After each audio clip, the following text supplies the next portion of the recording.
This is the structure of your heart, जिसके बारे में आप 10th चैप्टर में भी पढ़ चुके हैं, बस उसके थोड़ा सा हम डिटेल में इसमें पढ़ेंगे। इसके स्ट्रक्चर से तो आप पहले से ही फैमिलियर होंगे। तो सबसे पहले हम बात करते हैं जो आपका हार्ट होता है उसके स्ट्रक्चर में। अगर आप देखेंगे तो जो इसकी मेम्ब्रेन होती है जो इसे प्रोटेक्ट करती है हार्ट को, वो होती है pericardium. The membrane which protect the heart, ये it is protected by a double wall membrane bag, जिसे आप पेरिकार्डियम कहते हैं। और पेरिकार्डियम के अंदर एक फ्लूइड प्रेजेंट होता है जिसे आप पेरिकार्डियल फ्लूइड कहते हैं। अगर आप पेरिकार्डियम को भी देखेंगे, जो आपकी पेरिकार्डियम होती है ये डिवाइड होती है इनटू 3 लेयर। कौन कौन सी लेयर होती है? एपिकार्डियम जो सबसे बाहर होती है, मीजोकार्डियम मिडल वाली, एंडोकार्डियम इनर वाली, याद रखेंगे। उसके बाद अगर आपको याद हो, ह्यूमन के अंदर 4 चैम्बर्स होते हैं। ह्यूमन का जो हार्ट होता है वो 4 चैम्बर्स का होता है। और जो उसके अलावा भी हमने कुछ बात की थी, एम्फीबियन जो वाटर में रहते हैं उनके पास 3 चैम्बर हार्ट होता है, सिवाय क्रोकोडाइल मगरमच्छ को छोड़कर। तो यहाँ पर 4 चैम्बर आप देखेंगे। सबसे पहले तो ये 2 पार्ट्स में डिवाइडेड होता है। ये वाला जो हिस्सा है वो राइट होता है, दायां भाग, और ये आपका लेफ्ट पार्ट होता है। तो इसको बीच में एक वॉल प्रेजेंट होती है जिसे आप सेप्टम कहते हैं, अंतर्निलय पट्टिका। ये क्या करती है? दोनों ही साइड्स को अलग करती है। अब इसमें होता क्या है, इसमें एट्रियम अपर साइड्स होते हैं और वेंट्रिकल नीचे होते थे आपके। तो इधर साइड वाला लेफ्ट एट्रियम और ये वाला आपका राइट एट्रियम, ये राइट वेंट्रिकल और ये आपका लेफ्ट वेंट्रिकल। हिंदी में एट्रियम को अलिंद कहते हैं और वेंट्रिकल के लिए निल्य। तो ये आपका दाया अलिंद, ये बाया अलिंद, ये आपका दाया निल्य और ये आपका बाया निल्य। तो ये आपको चैम्बर्स याद होंगे। इन चैम्बर्स का काम भी पता होगा कि सबसे पहले जो आपका लेफ्ट एट्रियम है, इसके अंदर ऑक्सीजनेटेड ब्लड आता था। कहाँ से आता था? पल्मोनरी वेन जो थी वो ऑक्सीजनेटेड ब्लड को लेकर आती थी। इसी के साथ साथ यहाँ पर एक बात और आप याद रखेंगे, जो आपका राइट एट्रियम है वो थिन वॉल्ड होता है और लेफ्ट एट्रियम दोनों ही, ये दोनों होते हैं थिन वॉल्ड। जबकि जो आपके वेंट्रिकल्स होते हैं, वेंट्रिकल्स ये होते हैं आपके थिक वॉल्ड। क्योंकि ये थिन वॉल्ड होते हैं लेफ्ट और राइट एट्रियम, इनके पास जो ये मस्कुलर भी कम होंगे, लेस मस्कुलर होंगे, थिन वॉल्ड होंगे। जबकि जो आपके वेंट्रिकल्स हैं ये थिक वॉल्ड होंगे और मस्कुलर होंगे। इसके बाद जो आपका लेफ्ट एट्रियम में ये पल्मोनरी वेन से क्या करता था? ऑक्सीजनेटेड ब्लड लेता था। ऑक्सीजनेटेड ब्लड लेने के बाद ये इस ब्लड को कहाँ पर ट्रांसफ़र करता था? लेफ्ट वेंट्रिकल में ये इसको ट्रांसफ़र करता था। और जो आपका राइट एट्रियम है ये कहाँ से ब्लड लेता था?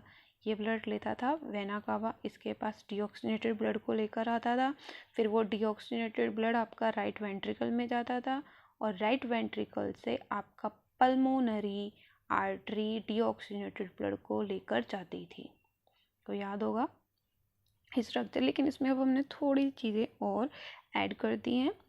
आपको याद होगा जो आर्टरीज और वेन्स में एक फ़र्क ये भी होता था, जो आपकी वेन होती थी उनके पास वेल्स प्रेजेंट होते थे। वेल्स किस में मदद करते थे? वेल्स इस चीज़ में मदद करते थे जो आपका ब्लड है वो वापस डायरेक्शन में मूव ना करे, जो आपका ब्लड है वो फ्लो करता रहे एक ही डायरेक्शन में। तो यहाँ पर कुछ वेल्स प्रेजेंट होती हैं आपके हार्ट में। वो वेल्स आपकी मेनली तो 2 जगह पे ही होती हैं, लेकिन वो भी डिवाइडेड होती हैं। जो वेल्स आपकी एट्रियम और वेंट्रिकल्स के बीच में प्रेजेंट होती है उन्हें हम बोलते हैं atrioventricular valve. The valves which are present between the atrium and ventricle, उन्हें आप बोलते हैं एट्रियो वेंट्रिकुलर वेव। देखिए यहाँ पर ये जो आपको वाइट कलर की स्ट्रक्चर दिख रहा है ये वेल्स हैं, एट्रियो वेंट्रिकल वेव। क्यों? क्योंकि ये एट्रियम और वेंट्रिकल्स के बीच में प्रेजेंट है। अब अगर आप राइट और लेफ्ट साइड की वेल्स को देखें तो ये तो होती हैं 3, 1 2 3। तो इसको आप बोलते हो ट्राइकप्सिड। राइट साइड पे ट्राइकप्सिड वेल होती है और जो आपका लेफ्ट साइड है यहाँ पर होती हैं 2, तो इसीलिए हम इसे बोलते हैं बाइकप्सिड। ये आपका ट्राइकप्सिड वेल्व है, ये आपकी बाइकप्सिड वेल्व है। और ये कौन सी वाली वेल्व है? ये है आपकी एट्रियो वेंट्रिकुलर वेल्व जो कि प्रेजेंट होती हैं बिटवीन एट्रियम और वेंट्रिकल। इन्हें हम कप्सिड वेल भी कहते हैं, इसीलिए इसे ट्राइकप्सिड और इसे बाइकप्सिड वेल कहते हैं। इनका काम क्या होता है, जब आपका ब्लड एट्रियम से वेंट्रिकल में आता है तो इस बात को ये ध्यान रखते हैं कि ब्लड वापस ना जाए एट्रियम में, तो ये काम इनका होता है। ये तो थी आपकी एट्रियो वेंट्रिकल वेल जो एट्रियम और वेंट्रिकल के बीच में प्रेजेंट होती है।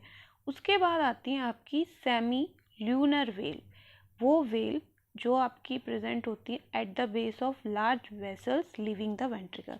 जब आपका ब्लड वेंट्रिकल में चला जाता है तो आपको पता है वेंट्रिकल के बाद, अगर हम बात करें लेफ्ट वेंट्रिकल के बाद ब्लड जाता है ओरोटा में, और राइट वेंट्रिकल के बाद ब्लड जाता है पल्मोनरी आर्टरी में। तो ये जो रास्ता है आपका लेफ्ट वेंट्रिकल से ओरोटा में जाने वाला, यहाँ पर वेल प्रेजेंट होती हैं जो उन्हें हम बोलते हैं ओरोटिक वेल, क्योंकि उन्हें ओरोटा में जाना होता है। और जो वेल आपकी प्रेजेंट होती हैं राइट वेंट्रिकल और जो आपका पल्मोनरी आर्टरीज के बीच में, उन्हें हम कहते हैं पल्मोनरी सेमी ल्यूनर वेल। के नोट्स में ये बात तो हमने डिस्कस की हुई है, एक बार देख लेते हैं। ये एट्रियो वेंट्रिकुलर वेल जो एट्रियम और वेंट्रिकल के बीच में प्रेजेंट होती है, राइट साइड पे ट्राइकप्सिड, लेफ्ट साइड पे बाइकप्सिड। सेमी ल्यूनर वेल्स कौन सी वेल्स होती हैं, जो प्रेजेंट होती हैं बिटवीन द लार्ज वेसल्स और वेंट्रिकल्स के बीच में जो प्रेजेंट होती है। हमें पता है पल्मोनरी आर्टरी में राइट वेंट्रिकल देती हैं ब्लड, तो ये होती है आपकी पल्मोनरी सेमिन्यूलर वेल। और जो आपकी लेफ्ट वेंट्रिकल होती है ऑरोटा में ब्लड छोड़ती हैं, उसको आप बोल देते हैं ओरोटिक सेमी ल्यूनर वेल। उसके बाद आते हैं नोडल टिश्यू। नोडल टिश्यू क्या होता है, ये पैच ऑफ टिश्यू होते हैं, इनका ये अपने आप ही काफ़ी सारा काम करते हैं, एक तरीके से ये फंक्शनेबल है, बहुत इंपॉर्टेंट काम होता है। तो नोडल टिश्यू आपके दो जगह पे प्रेजेंट होते हैं आपके हार्ट में, राइट एट्रियम में ही ये दो जगह पे प्रेजेंट होते हैं। एक होता है सैन, जिसे आप बोलते हो साइनो एट्रियल नोड, और एक होता है एवीएन, जिसे आप बोलते हो एट्रियो वेंट्रिकल नोड। देखिए डायग्राम देखते हैं, ये है आपका sa sino atrial node right atrium में, ध्यान से देखिए अपर कॉर्नर और राइट एट्रियम में ये प्रेजेंट होता है। इनफैक्ट ये right side upper corner right atrium में प्रेजेंट होता है। और ये इसका काम क्या होता है, ये शुरुआत करता है इम्पल्स की। देखिए इसको किसी भी न्यूरल स्टिमुलेशन की ज़रूरत नहीं होती है, ये अपने आप ही हार्ट की रिदम को इनिशिएट यानी कि शुरू करेगा। इसीलिए हम इसे पेस मेकर भी कहते हैं कि ये इस बात का ध्यान रखता है कि हार्ट अपनी रिदम को कंटिन्यू करता रहे अपने आप। दूसरी होती है आपकी एवीएन, ये कहाँ पर प्रेजेंट है, राइट एट्रियम में, लेकिन लोअर साइड पे, और वो भी लेफ्ट साइड। ये राइट साइड था, ये लेफ्ट साइड पे ये प्रेजेंट होती है।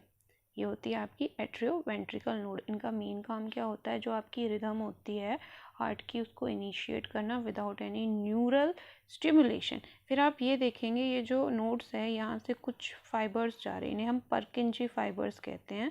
और ये जो स्ट्रक्चर है इसे आप बोलते हो bundle of his, bundle of his हम इसे बोलते हैं। तो ये था आपका स्ट्रक्चर ऑफ हार्ट। आपको पता होगा नॉर्मली अगर हम बात करें जो हार्ट की 1 मिनट में हार्ट कितनी बार बीट होता है, तो इट इज़ अबाउट 72 टाइम्स, ये नॉर्मल है। लेकिन अगर हम बात करें ड्यूरिंग एक्सरसाइज के टाइम की, अगर हम बात करें तो हार्ट बीट आपकी इंक्रीज़ हो जाती है। यहाँ तक कि जो छोटे बेबीज़ होते हैं उनकी हार्ट बीट की जो स्पीड होती है वो भी ज़्यादा होती है। तो ये था आपका स्ट्रक्चर ऑफ हार्ट। नेक्स्ट हम बात करेंगे कार्डिक साइकिल की। कार्डिक साइकिल क्या होती है, वो सीक्वेंस ऑफ जैसे कि हमें पता है कि जो आपका हार्ट है उसमें ब्लड आता है, वो ब्लड एक चैम्बर से दूसरे चैम्बर में जाता है, फिर उस चैम्बर से वो नेक्स्ट वेसल को पास होता है। तो यही जो साइकिल है आपकी कि ब्लड का आना राइट एट्रियम में, जैसे मान लेते हैं कि आपका ब्लड पहले कहाँ आएगा, ये आपका 4 चैम्बर हार्ट है, right atrium, left atrium, right ventricle, left ventricle. तो पहले ब्लड आपका लेफ्ट एट्रियम में आता है, किसके ज़रिए, पल्मोनरी वेन के ज़रिए, फिर लेफ़्ट एट्रियम से लेफ़्ट वेंट्रिकल में जाता है और लेफ़्ट वेंट्रिकल से ऑरोटा इसको लेकर जाता है। फिर जो आपकी पल्मोनरी आर्टरी है, इसके पास ब्लड कहाँ से आता था? इसके पास ब्लड आता था वेना कावा से। वेना कावा से राइट एट्रियम में, राइट वेंट्रिकल, और राइट वेंट्रिकल से कहाँ जाता था? राइट वेंट्रिकल से इसको लेके जाती थी पल्मोनरी आर्टरी। तो ये जो इसकी मूवमेंट होती है, जो sequence of electrical and mechanical event at the time of each heartbeat, एक हार्ट बीट के टाइम पे जितनी भी सीक्वेंस होता है आपका इलेक्ट्रिकल और मैकेनिकल इवेंट का, उसे हम बोलते हैं कार्डिक साइकिल। इसके अंदर दो फेस आते हैं, डायस्टोल और सिस्टोल।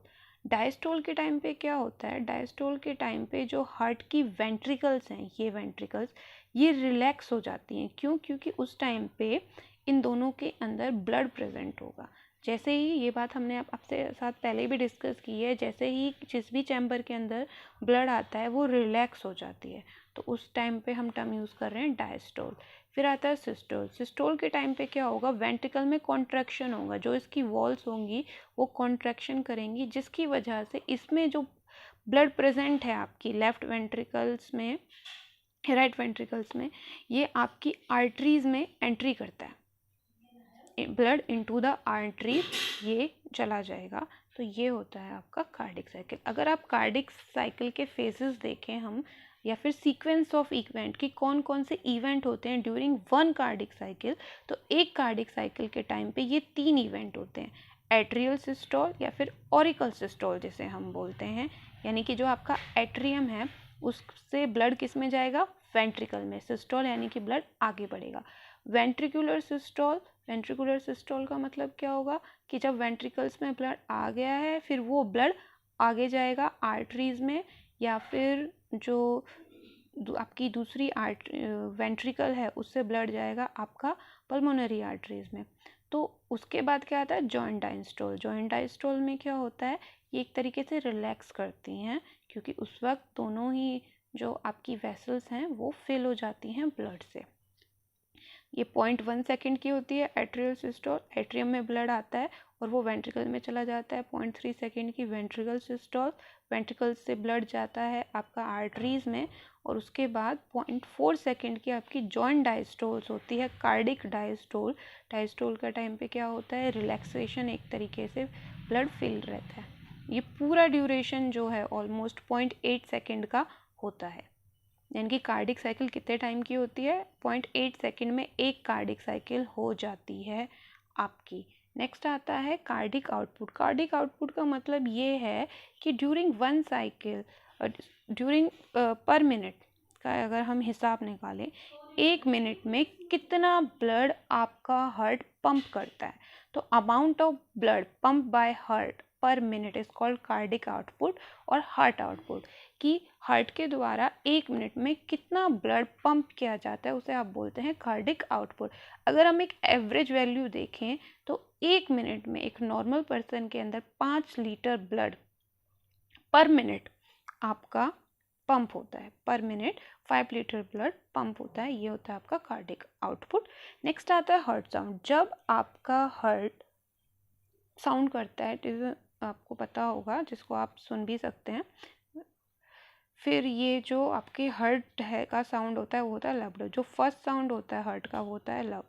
जब कॉन्ट्रैक्शन रिलैक्शन की हम बात करते हैं, जब आपका एट्रियम में ब्लड होता है और एट्रियम से वो ब्लड जाता है आपके वेंट्रिकल्स में थ्रू बाइकप्सिड और ट्राइकप्सिड वेल। बाइकप्सिड लेफ्ट साइड होती है, ट्राइकप्सिड राइट साइड होती हैं, और वो बंद हो जाती हैं वेल्स, ताकि ब्लड वापस ना जाए। तब जो साउंड आता है वो साउंड होता है लब का। जैसे ही आपका ब्लड आपकी वेंट्रिकल से आगे जाएगा, अरोटा में या फिर पल्मोनरी आर्टरीज में हो जाएगा, तब साउंड आता है डब का, क्योंकि उस वक्त जो दूसरी वेल्स हैं आपकी वो क्लोज हो जाती हैं, जो आपकी सेमील्यूनर वेल्स थी वो क्लोज हो जाएंगी। तो ये होगा आपका डब साउंड। तो लब डब साउंड हार्ट साउंड होता है जो नॉर्मली प्रोड्यूस होता है। ये रहा pulmonary vein gate close. Next आता है आपका इलेक्ट्रोकार्डियोग्राफ, ईसीजी। ईसीजी क्या होता है? जो आपकी हार्ट बीट है, एक ग्राफिकल रिप्रेजेंटेशन के थ्रू हम हम देख सकते हैं उन्हें कि हमारे हार्ट में क्या इलेक्ट्रिकल एक्टिविटी चलती है एक कार्डिक साइकिल के टाइम पे। एक कार्डिक साइकिल कितने टाइम की थी? 0.8 सेकेंड की थी, जो कि उस टाइम पे क्या क्या चेंजेस आते हैं। अगर तो हमने ना इसको किस तरीके से देखना है, अगर हम एक ECG इलेक्ट्रोकार्डियोग्राफ की जो आपकी हार्ट की रेट है एक कार्डिक साइकिल के टाइम पे वो किस तरीके से चलती है, तो इसमें आप देखेंगे इसको हम डिनोट करते हैं लेटर्स P से T तक, PQRST। ये हर एक लेटर अलग अलग चीज़ें डिनोट करता है। जैसे आपकी जो P वेव है ये इस चीज़ को रिप्रेजेंट करती है कि जो इलेक्ट्रिकल एक्साइटेशन ऑफ एट्रिया, जो आपकी एट्रियम है उसमें एक्साइटेशन हो रही है इलेक्ट्रिकल।